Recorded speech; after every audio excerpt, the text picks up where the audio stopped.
Hello সবাই, কেমন আছো? আশা করি তোমরা সবাই ভালো আছো। আগের দিন রং করছিলাম মূর্তিটা, তার অর্ধেকটা মানে সামান্য কিছুই দেখেছিলে তোমরা।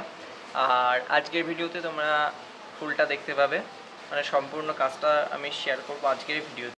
আর এই দেখো আমি এখন কাজ করছিলাম, তো দেখে নাও আজকের ভিডিওটা। ভালো লাগলে অবশ্যই একটা ছোট্ট লাইক করে দিও, আর ভিডিওটা অবশ্যই শেয়ার করো, কমেন্টে জানিও যে মূর্তিটা কেমন লাগলো। আর চ্যানেলটি সাবস্ক্রাইব করে পাশের বেল আইকনটি প্রেস করে আমার পাশে থেকো। তো চলো শুরু করি আজকের ভিডিওটা। আগের দিন যে পর্যন্ত ভিডিওটা হয়েছিল ঠিক তার পর থেকে আজকের ভিডিওটা আবার শুরু করলাম। তো আগের দিন শাড়ি, মুখ, সিংহ এইগুলো হয়েছিল, আর আজকে আমি বিনা দিয়েই শুরু করলাম। আর তোমরা যারা আগের ভিডিওটা দেখোনি বা না দেখে থাকো, অবশ্যই আমি ডেসক্রিপশান বক্সে লিঙ্ক দিয়ে দিয়েছি, সেখান থেকে গিয়ে দেখে নাও। বিনার পিছনের অংশটা আমি কিন্তু একটু ডার্ক ব্রাউন রেখেছি, আর সামনেরটা পিছনটার থেকে একটু লাইট রেখেছি। পিছনের অংশটা একটু ডার্ক আর সামনেটা একটু লাইট। আর এদিকে আমি কালো রং গুলে নিয়েছি, আর এটা এক ধরনের গুঁড়ো রং। আর এটা আমি এবার ডাইরেক্ট চুলে দিয়ে নেব। দেখো পরপর আমি চুলে দিয়ে নিচ্ছি। একইভাবে আমি সবকটা মূর্তিরই চুলে কালো রংটা দিয়ে নেব। কালো রংটা দেওয়া হয়ে গেলে এইবার আমি পরের স্টেপে বাহনগুলোতে আসবো। তো প্রথমেই আমি পেঁচাতে আগে সাদা রং দিয়ে, তারপর হলুদ রঙের শেড, তারপরে একটু অরেঞ্জ কালারের আবারও শেড দিয়ে নিয়েছি। এরপর আমি আসলাম গণেশের বাহন ইঁদুরে।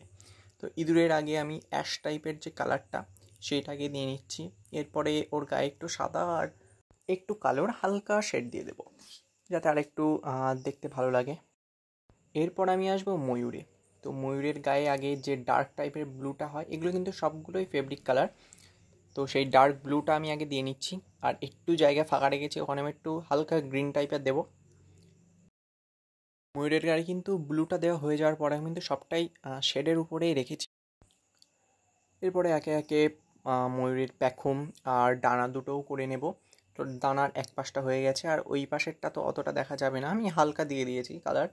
আর এদিকে ময়ূরের পেছনের পেখমটা আমি ওখানে ব্লু, ব্রাউন, ব্ল্যাক, হোয়াইট, তারপরে হালকা গ্রিন, আর তার সাথে এদিকে একটু সাদা কালার, এইগুলো দিয়েই আমি পুরো প্যাকমটা করেছি। তো তোমরা দেখো, দেখতে তো বুঝতেই পারছো যে আমি কেমনভাবে করেছি। আর এরপর আসলাম হাঁসে। তো হাঁসটা পুরোটাই সাদা দিয়ে কভার করে নিয়েছি। এরপর একটু অরেঞ্জ অরেঞ্জ কালার দিয়েছি, সবটাই শেডের উপরে। আর এরপর হলুদ দিয়েও শেড দিয়ে নেব। বাহনগুলোর কিছুটা কাজ কমপ্লিট হয়ে যাওয়ার পর আমি নিচের অংশে, অর্থাৎ নিচের যে কাঠামির অংশটা আছে ওখানে আমি ব্লু টাইপের, মানে ব্লুর সাথে আমি এখানে হোয়াইট মিক্সড করেছি, মানে খড়ি মিক্সড করে এই কালারটা তৈরি করে নিচে পাটাতনে দিয়ে নিয়েছি। এরপর আমি ব্রাউনের সাথে একটু ব্ল্যাক মিক্সড করে পেছনের অংশটায়, মানে পেছনের যে আরেকটা কাঠামো আছে ওখানে দেব।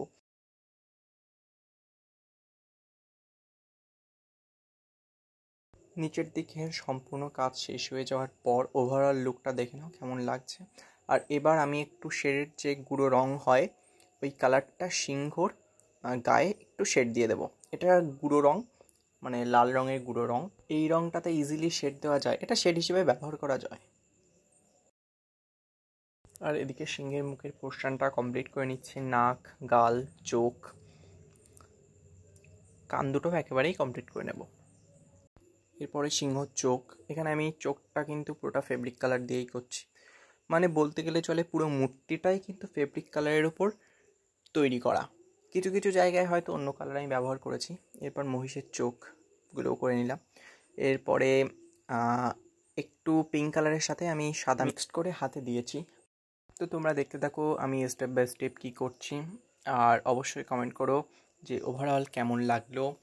আর অবশ্যই একটা ছোট্ট লাইক করে দিও, চ্যানেলটি অবশ্যই সাবস্ক্রাইব করে পাশের বেল আইকনটা প্রেস করে আমার পাশে থেকো, এবং ভিডিওটি অবশ্যই শেয়ার করো। ফেসবুক পেজ থেকে দেখে থাকলে পেজটি কিন্তু অবশ্যই ফলো করে দিও। সরস্বতীরও হাত কমপ্লিট হয়ে গেছে, এবার আমি আসলাম শাড়ির দিকে। আগের ভিডিওতে বলেছিলাম আমি শাড়িতে ডিজাইন করব, আর এমন সাদাভাবে শাড়িটা থাকবে না, মানে খালি শাড়ি থাকবে না, শাড়িতে আরেকটু ডিজাইন করব যাতে দেখতে আরেকটু সুন্দর লাগে। তো সেই হিসেবে এখানে গোল্ডেন কালারের আর একটা বর্ডার টেনে দিয়েছি পাড়ের উপরে। তারপর শাড়ির মধ্যে কিছু ছোট ছোট দাগ দিয়ে দিয়েছি। তো দেখো কেমন লাগছে শাড়িটা। আশা করছি শাড়িটা দেখতে ভালো লাগছে। এইবার আসবো আমি একটা গুরুত্বপূর্ণ জায়গায়, যেটা হচ্ছে মূর্তির চোখ। কিভাবে আজকের মূর্তিতে চোখ করলাম। প্রথমেই সাদা কালার দিয়ে চোখের মধ্যেকার অংশটা করে নিলাম। এরপর সম্পূর্ণ চোখের অংশটা করে নেওয়া হয়ে গেলে, মানে চোখের সাদা অংশটা করে নেওয়া হয়ে গেলে, তোমরা এরকম ধরনের জেল পেন অবশ্যই তোমাদের কাছে থাকবে আর মার্কেটে অ্যাভেলেবেল পেয়ে যাবে অবশ্যই।